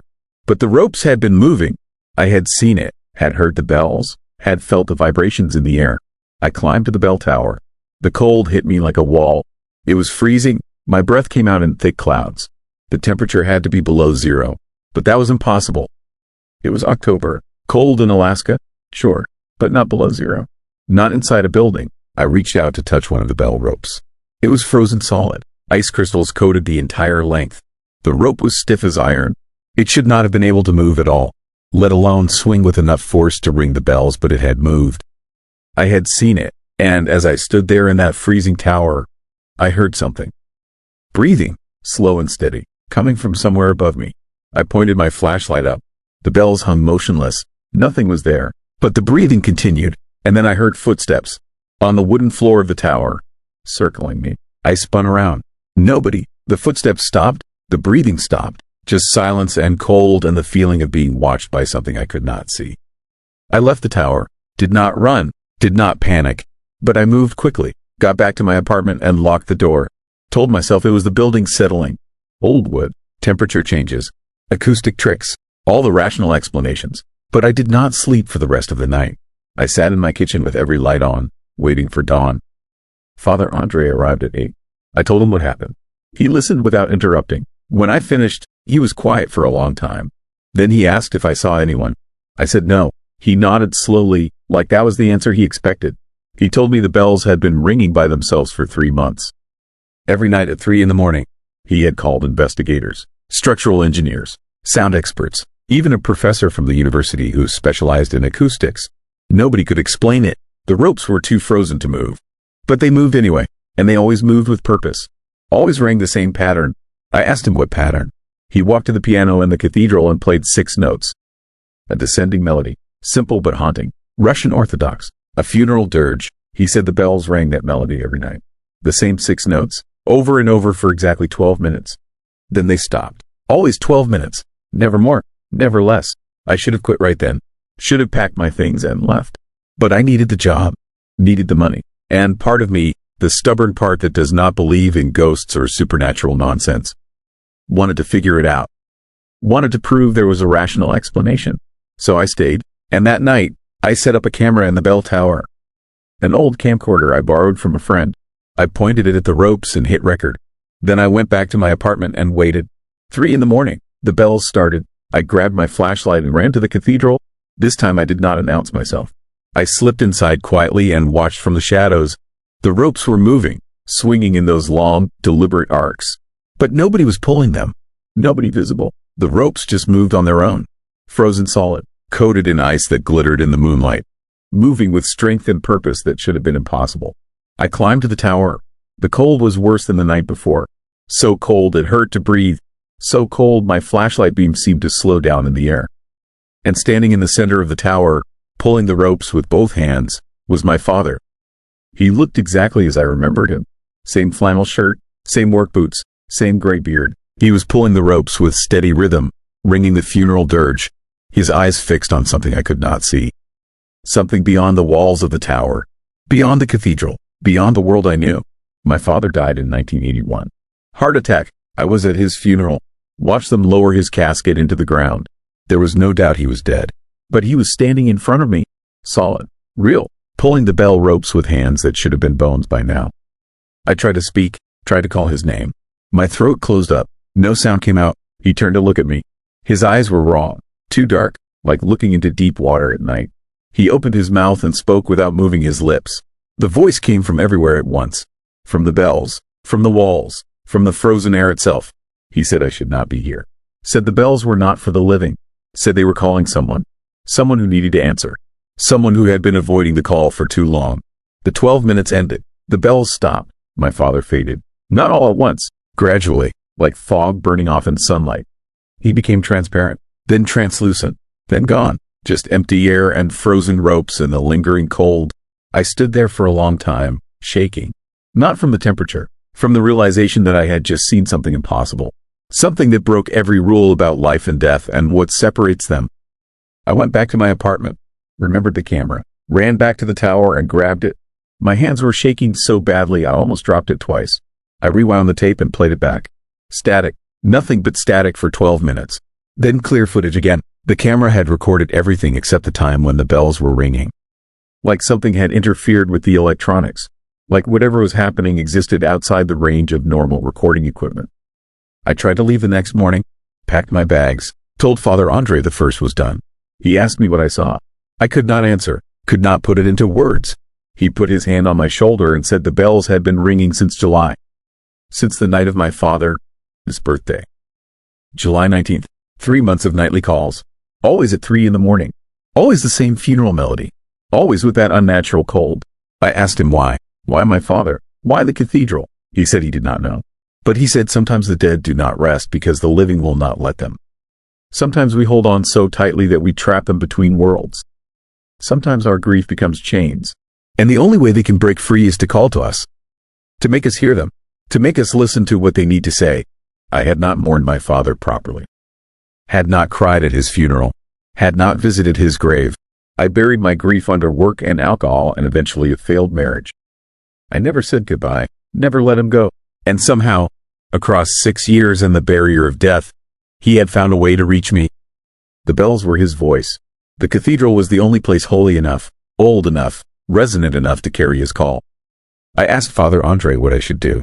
He said I needed to go to the tower at 3 in the morning. Needed to face my father. Needed to hear what he was trying to tell me. Needed to release him, or the bells would ring forever. Every night, calling for me, waiting for me to answer. Growing colder and colder until the entire cathedral became a frozen tomb of unanswered prayers. That night I waited in the tower, stood in the center of the frozen space with no flashlight. Just darkness and cold and the weight of 6 years of unspoken grief. At 3 in the morning, the temperature dropped so low I could feel ice forming on my eyelashes. The ropes began to move. The bells began to ring. And my father appeared, solid, real, close enough to touch. He looked at me with those dark, water-deep eyes. And this time I did not run. Did not hide. I asked him what he needed. What he was trying to tell me. The bells rang louder. The melody changed. Not the funeral dirge anymore. Something different. Something I recognized. A lullaby. The song he used to sing to me when I was a child and could not sleep. The song he hummed when I was scared. The song that meant safety and love and home. He reached out with one hand. His fingers were cold. So cold they burned when they touched my face. And I understood. He was not haunting me. He was comforting me. The bells were not a call to the dead. They were a call to the living. To me. To the son who never said goodbye. To the son who was drowning in grief and did not know how to swim. He had been trying to reach me for months. Trying to tell me it was okay. Trying to give me permission to let go. To move on. To live. I started crying. 6 years of tears all at once. And as I cried, the cold began to lift. The ice on the ropes started melting. My father smiled. The first real smile I had seen since he died. He nodded once. Then he placed his hand over my heart. The touch was freezing but gentle. and I felt something break inside me. Not break like shattering, break like chains snapping, break like a dam giving way. All the grief I had been holding came pouring out.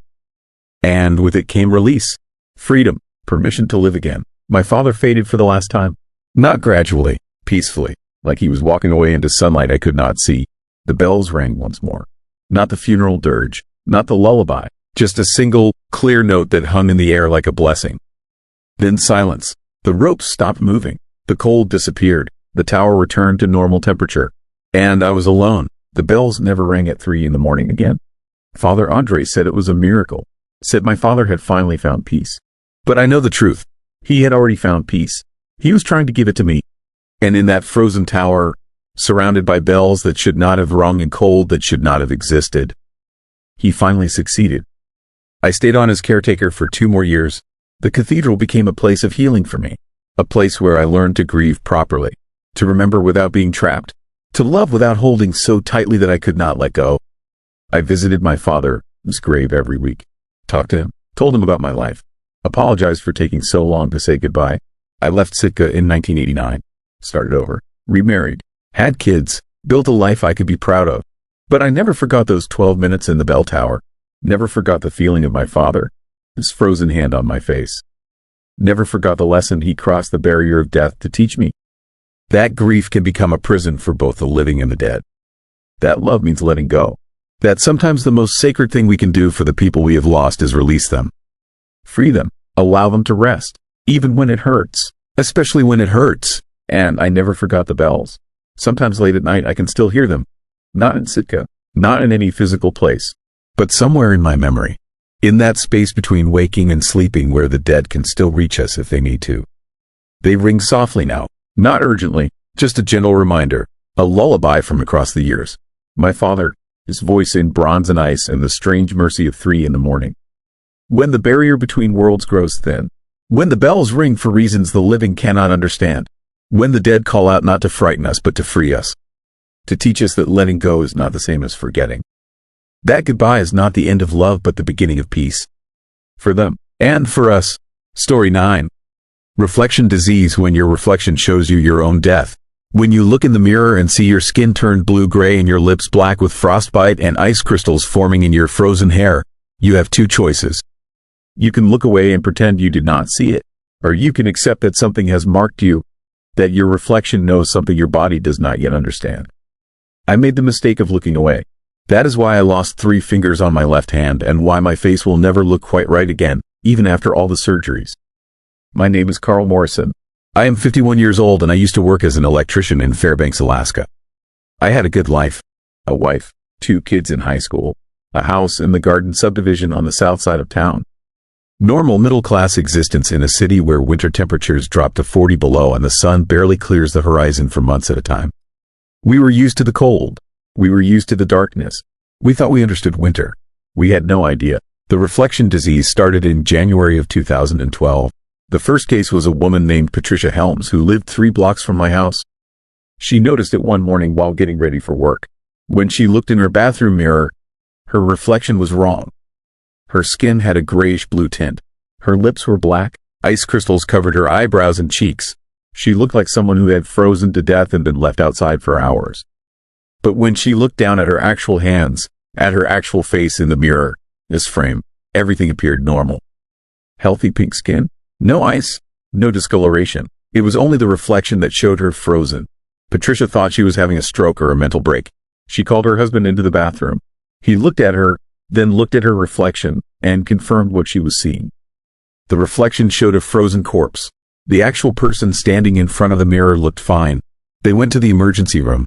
The doctors ran tests, CAT scans, blood work, neurological examinations.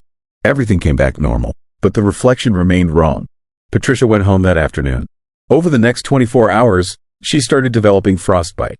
Real frostbite, despite never being exposed to cold.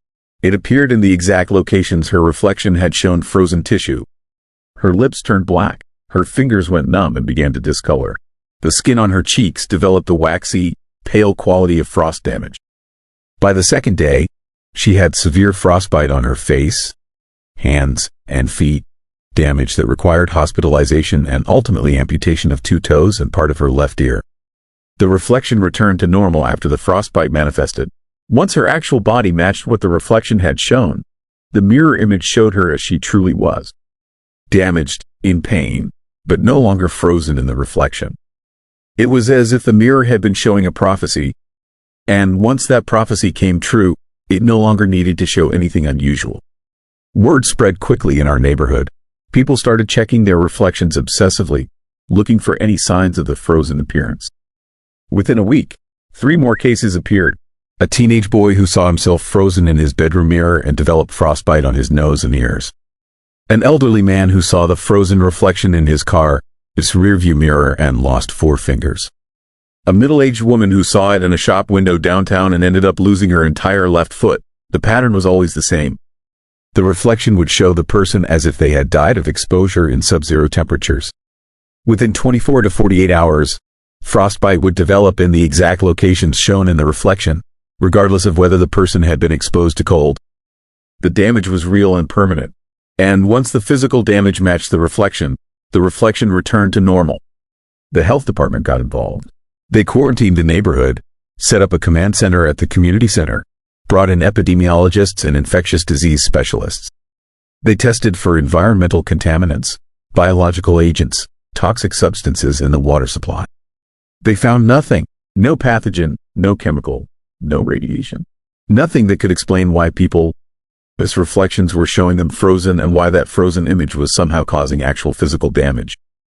I first saw my frozen reflection on January 19th.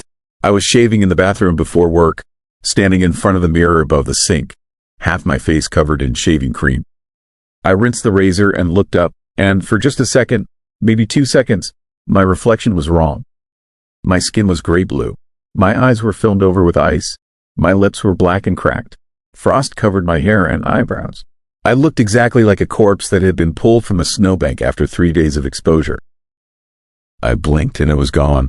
My normal reflection stared back at me. Healthy skin, normal color, no ice. I told myself I had imagined it, that the stress of the quarantine and the fear spreading through the neighborhood had made me see things. I finished shaving and went to work and tried not to think about it. But that night I saw it again. I was brushing my teeth before bed. I glanced in the mirror and there it was. Frozen, dead. The reflection lasted longer this time, maybe 5 seconds. Long enough for me to see details. The ice crystals were concentrated on my left hand, covering my fingers completely.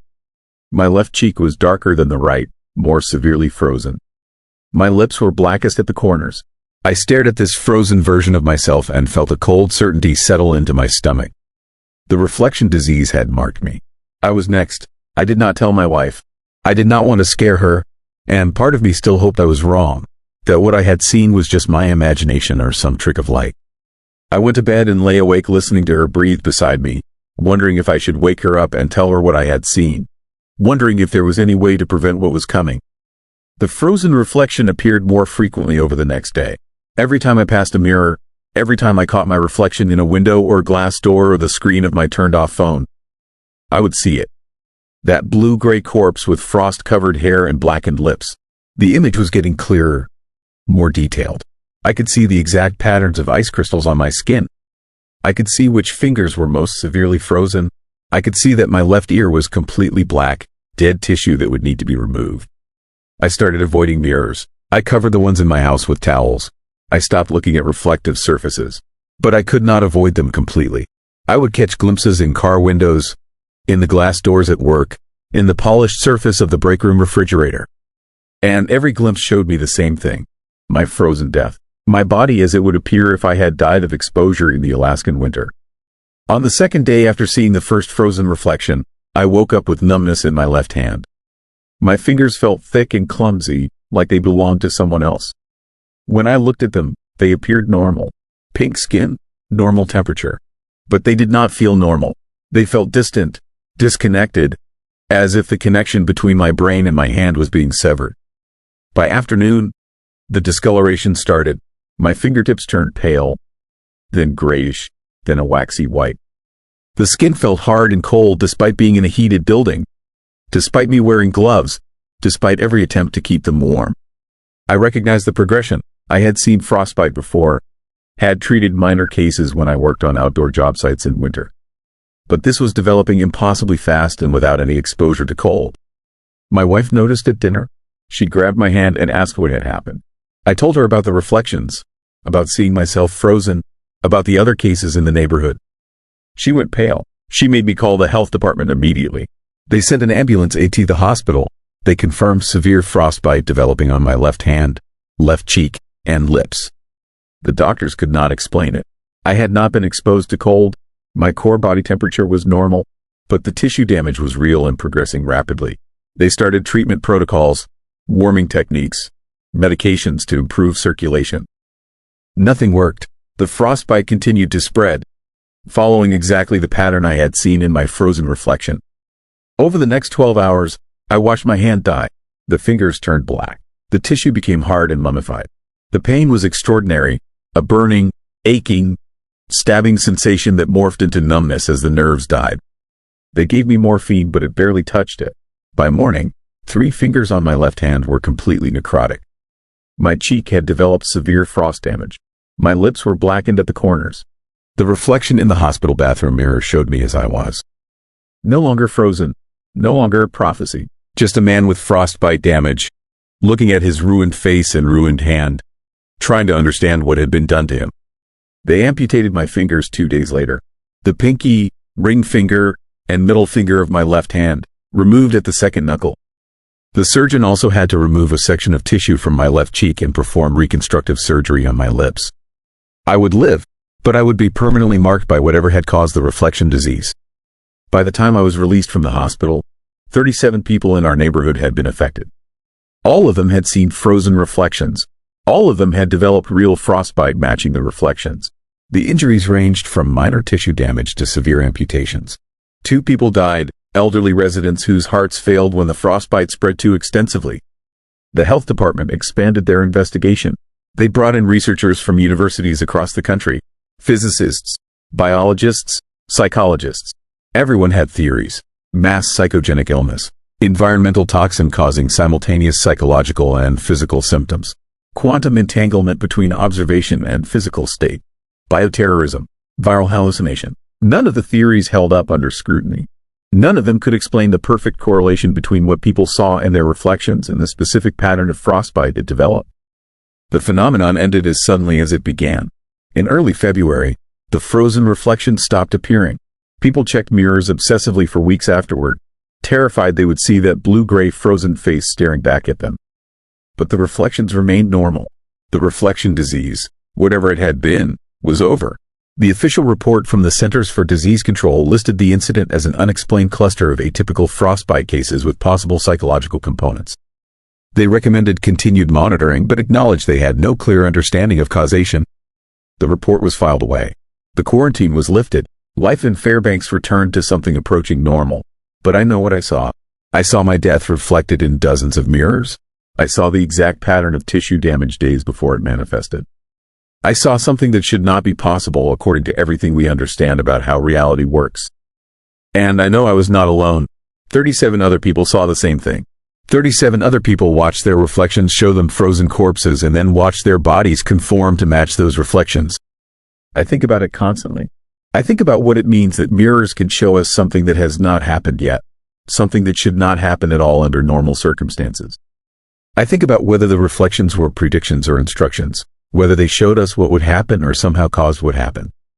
I think about whether looking at the frozen reflection somehow made it real, whether observation itself created the physical damage. I stopped using mirrors after I got out of the hospital. I had my wife remove all of them from the house.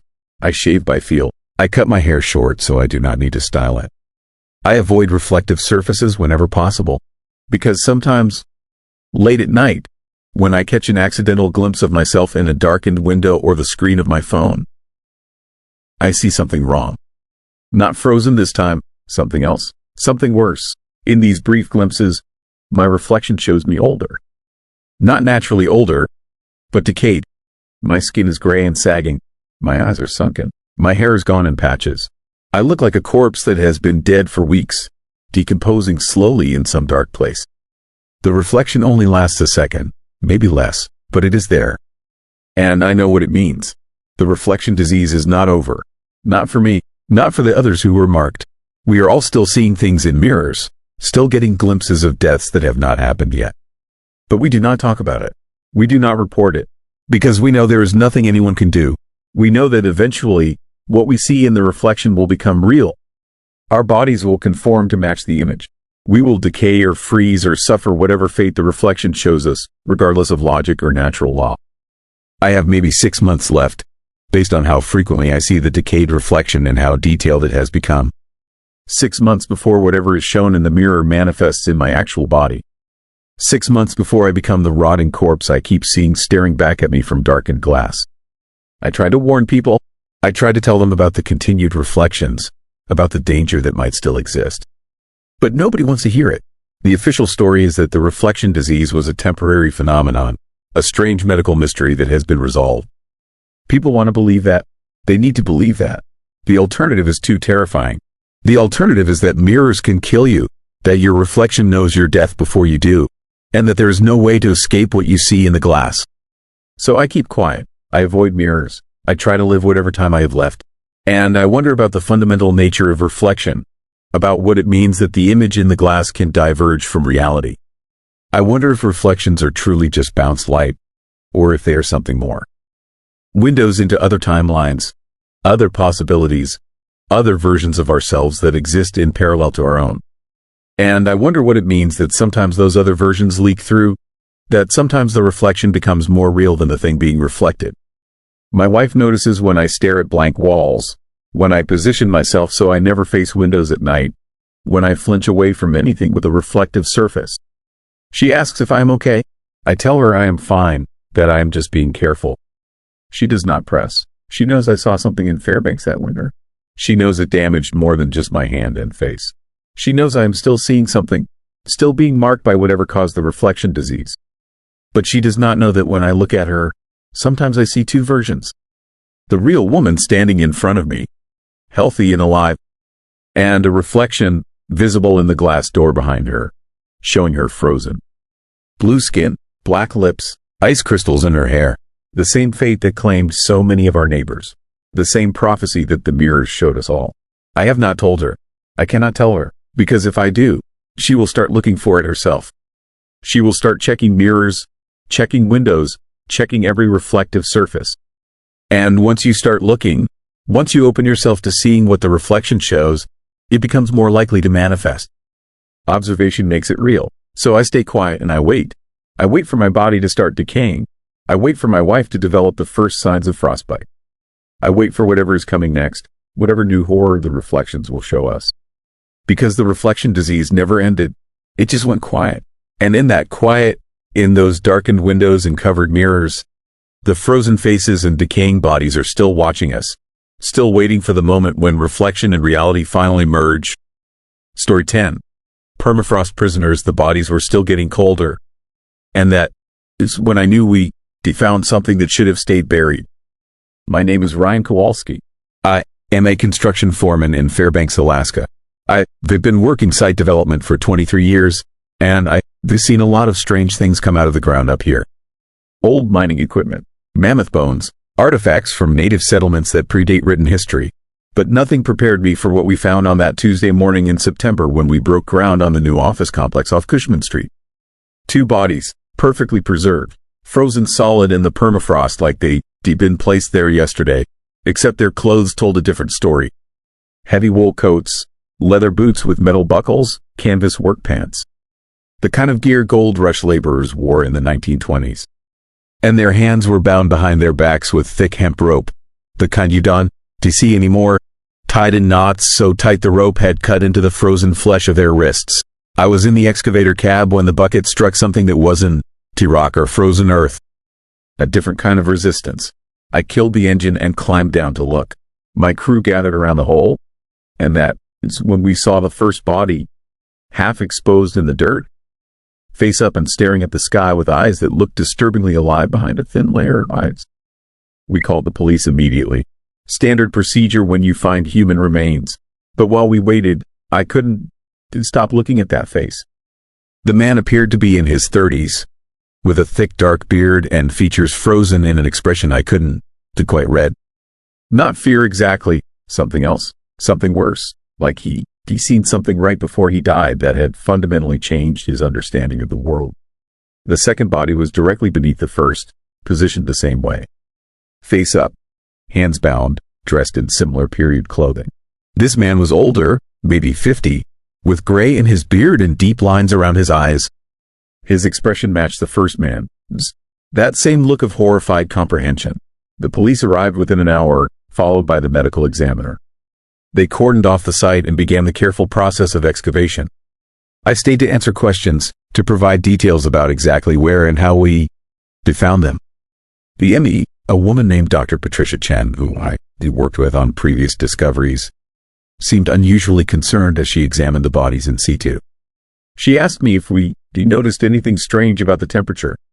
I told her the permafrost layer was deeper than expected at this site, that the ground had been unusually cold even for Fairbanks. She nodded slowly, then did something I'd never seen her do before. She placed a digital thermometer probe against the exposed skin of the first body, his face. The reading made her go pale. She checked it twice, then placed probes on both bodies at multiple points.